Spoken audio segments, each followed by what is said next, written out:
Hello friends, स्वागत है आपका आपके अपने चैनल में। मैं हूं एडवोकेट सनी शर्मा और दोस्तों आज के इस वीडियो में मैं आपको मेंटेनेंस से संबंधित कुछ बताने वाला हूं। मेंटेनेंस से रिलेटेड मैं आज थोड़ा आउट ऑफ द वे बात करने वाला हूं आप लोगों से।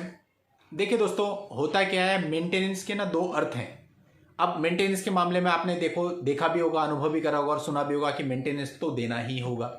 मोस्ट ऑफ द केसेज में मेंटेनेंस आपको देना ही पड़ता है। और अभी जो सुप्रीम कोर्ट की रूलिंग आई थी रजनीश वर्सेस नेहा, उसके बाद ये तो कंफर्म ही हो गया कि आपको एंट्री मेंटेनेंस तो देना ही पड़ेगा, लगा ही रही है कोर्ट। तो कहने का मतलब सिचुएशन चाहे जैसी भी हो, आपको मेंटेनेंस देना ही पड़ता है। अब बात आती है इस मेंटेनेंस को ना हम समझ लेते हैं। ये मेंटेनेंस के दो पार्ट है। एक तो होता है उस पत्नी का मेंटेनेंस जो एक्चुअल में आपके साथ रह रही है, रहने के बाद कुछ साल तक रही, बच्चे भी हुए, अपनी जिम्मेदारी निभाने की कोशिश भी करी, लेकिन फिर भी आप लोगों के बीच में अंडरस्टैंडिंग नहीं बनी, अलग हो गए, वो चली गई और उसके बाद वो मेंटेनेंस क्लेम कर रही है। तो यहाँ मैं समझता हूँ कि देखिए उसका राइट है मेंटेनेंस क्लेम करने का, बिकॉज बच्चे भी हैं। अब आप लोगों के बीच में जो भी इतने सालों में मिसअंडरस्टैंडिंग हुई, उसमें ऐसा तो है नहीं कि केवल पत्नी का ही रोल होगा, रोल आपका भी होगा, उनका भी होगा। सबसे बड़ी बात, बच्चे भी हैं, उनका फ्यूचर और पढ़ाई लिखाई भी है। तो ऐसे में वो अगर मेंटेनेंस मांगती है तो एक रीजनेबल मेंटेनेंस को सही कहा जा सकता है। लेकिन दोस्तों ऐसी कंडीशन में जहां पर आपको अनरीजनेबल प्रताड़ित करके मेंटेनेंस के नाम पे एक्सटॉर्शन किया जाता है, यानी कि ऐसे केसेज में जहां पर वाइफ केवल 2 दिन रही, 1 दिन रही, 1 हफ्ता रही, 1 महीना रही या 2 महीना रही और चली गई और जाकर के मेंटेनेंस का केस डाल दिया। अरे आप लोगों ने तो 10-15 साल मेहनत करी, उसके बाद जाकर के आपको एक नौकरी मिलती है, आप किसी तरह से अर्न करने लगते हो। फिर नौकरी मिलने पर भी सब कुछ नहीं होता, आपको सुबह से शाम तक वहां पर पिलना पड़ता है, तब जाकर के आप सैलरी लेते हो। और एक बंदा आता है, वो 10 दिन आपके साथ रह करके चला जाता है और उसके बाद बोलता है मुझे 90,000 रुपये महीना चाहिए। तो ये तो लॉजिकल नहीं है, ये तो सिंपल एक्सटॉर्शन है।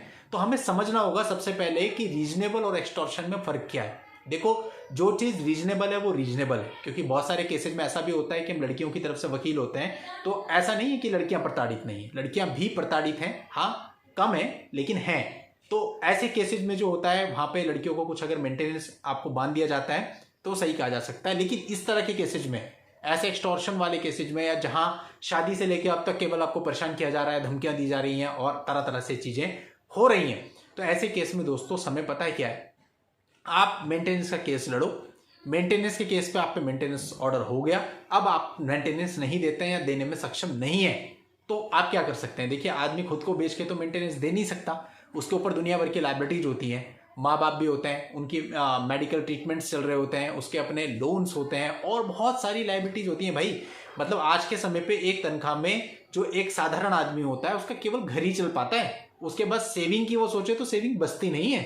अब ऐसे में अगर आपके ऊपर एक तमगा लगा दिया जाए कि आपको 30,000 या 40,000 सामने से देने हैं, तो आप कहाँ से लाएंगे भाई। आदमी अपनी किडनी बेच के तो पैसे लाएगा नहीं ना। लेकिन दोस्तों जब मेंटेनेंस का ऑर्डर होता है तो कई बार इस तरह के ऑर्डर पास हो जाते हैं जो आपकी कैपेसिटी से बाहर होते हैं।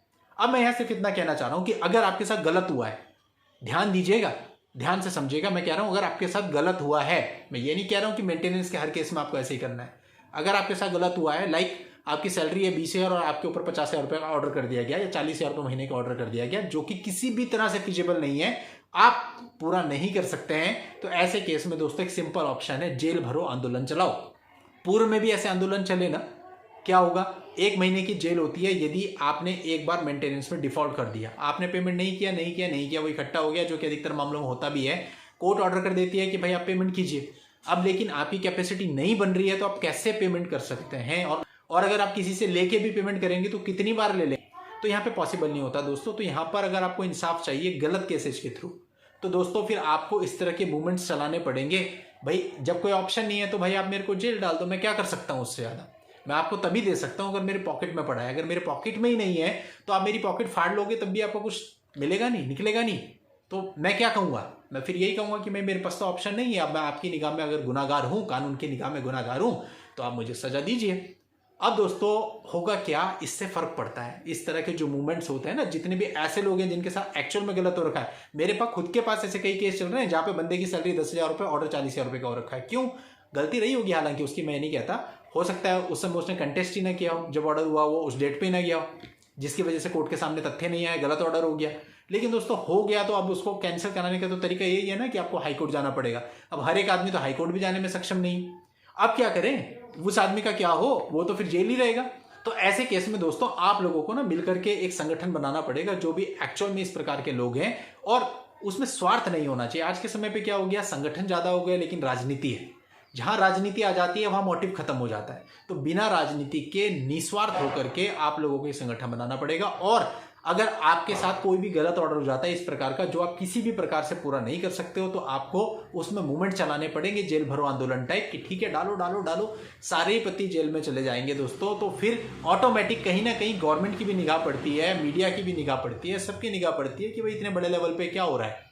लेकिन सिंगल यूनिट्स जब तक आप हैं तब तक आप कुछ भी नहीं है। आपको प्रॉपर वे में ना संगठित होने की जरूरत है। जहां तक मैं समझता हूं कि आप सब लोग सक्षम हो इस काम को करने के लिए, केवल आपको जुड़ना ही तो है। जुड़ने के लिए आज के समय पे बहुत सारे प्लेटफॉर्म्स हैं, किसी भी प्लेटफॉर्म से आप जुड़ सकते हैं। लेकिन दोस्तों ध्यान, मैंने आपको मेन बात यही बताई कि जिस भी प्लेटफॉर्म से आप जुड़ोगे वहां पर आपको निस्वार्थ भावना से काम करना पड़ेगा। अपने पर्सनल हित ध्यान में रखने लगोगे तो फिर कुछ नहीं हो सकता, फिर तो जैसा चल रहा है ऐसा ही चलेगा।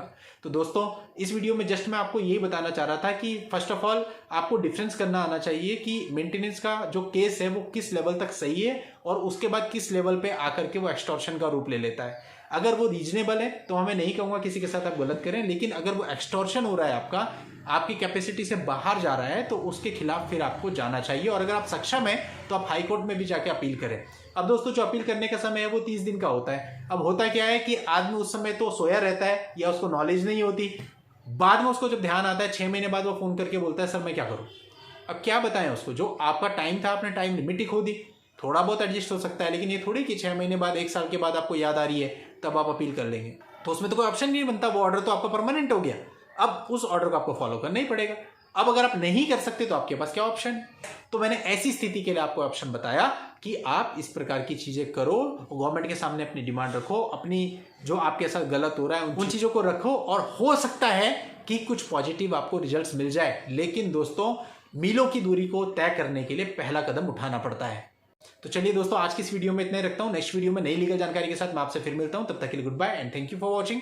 Take care.